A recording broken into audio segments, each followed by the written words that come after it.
So hi everyone, Dr. Jeff back with this week with co-op student Noah, and this is actually our first topic video we're doing together. So I know Noah's done some research and he's got a topic for us this week, which is? Yep, we're doing golfer's and tennis elbow here. So essentially golfer's elbow affects the inside of the elbow here, whereas tennis elbow affects the opposite outer side here.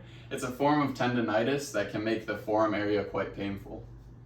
Yeah, generally it's caused by an overuse of injury. It's a tendonitis or tendinosis, what it's called. So it affects the tendons, and again, it's usually an overuse injury. We'll get to see a lot of it with like people that are starting home renovations, and they get that electric screwdriver and try and screw it in, and that vibration you get, or even hand screwing it in, can do it. But they call it golfer's elbow and tennis elbow for a reason, and that is because we get a lot of it from people playing golf and tennis. Again, it's overuse. So this is for people that go at the beginning of the season and haven't been swinging the golf club at all, and they overdo it, or haven't played much tennis and they overdo it. But it also can come from a number of other things. One is it's that you know that the golf balls have a different vibration to them. So playing with a Callaway ball versus a Titleist ball, different vibrations. And if you keep losing a ball and bring a different ball out, that can actually affect your elbow. The other thing is a lot of people in the off season are going to go change their grips on their golf clubs.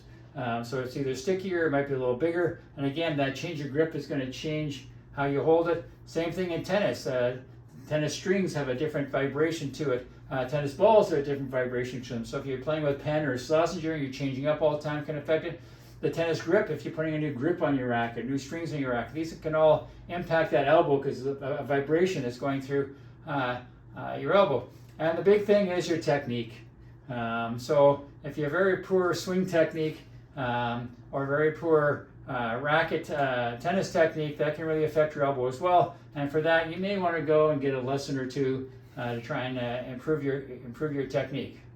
Yep, and sometimes the pain can be pretty bad that you don't even want to shake hands with people anymore.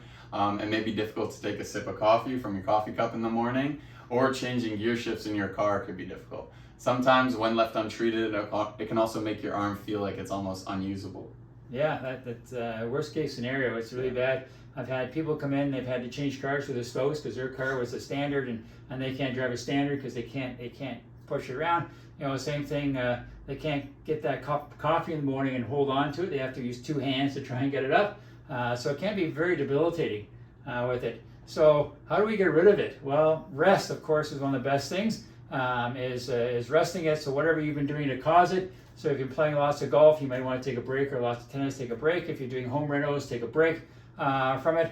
Icing, of course, it's a tendonitis, so icing is one of the big things for it.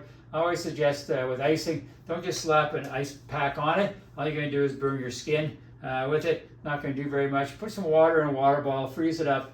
You're going to put the ice ball on. You're going to rub it in briskly for 1 or 2 minutes with it. That does two things. One, it creates an irritation. It's going to break up any scar tissue that may be forming. It also draws good blood to the area, trying to heal it up. You can do that with it. Always kind of stretch things out a little bit. One of the things I do here is called ART, so active release therapy. We talked about that before. So I'm kind of taking and I'm putting the muscle through its range of motion, and it's not going to be very pleasant when I'm doing this, but what I'm trying to do is break up any scar tissue. I'm trying to realign the fibers in the muscle with it, and I'll find people with their grip strength is like 3+ out of 5 or 4 out of 5, and after I do the ART, the grip will return to 4 to 4.5 out of 5. So it's like putting a Band-Aid on it to get the strength back and make it feel a little better. So that's one thing I'll do with it. The other thing that we talked before is shockwave. It's a tendonitis. Anything that's an itis or a nosis is always good for shockwave. So shockwaves are very hyper-intense ultrasound that goes in, kind of breaks up any scar tissue that may be forming, creates an inflammatory reaction that's going to actually create some stem cells and other things that come and heal the area up a lot faster. And we always follow that up with laser. Laser just that infrared light that goes in and creates energy into the cells to help them heal up a little faster. And a combination of this, usually 5 or 6 visits is enough to really get you over the edge to start getting it back. And of course, once we get it better, then we can do some stretching and some strengthening. And a lot of people, if they've had a really bad case of it, they'll say, I never want this thing again. So they'll go get a brace they can kind of put on, kind of wraps around your arm like this. The whole idea is to stabilize the tendon attachments at the end where it gets all inflamed. and they start playing tennis or golf with a brace on their arm. So I hope you guys enjoyed this week's video. Make sure to subscribe and like to our channel here. If you guys have any future video ideas or any questions for me and Dr. Jeff here, just drop it down in the comments. And here at Goldsworthy Wellness, We got your back.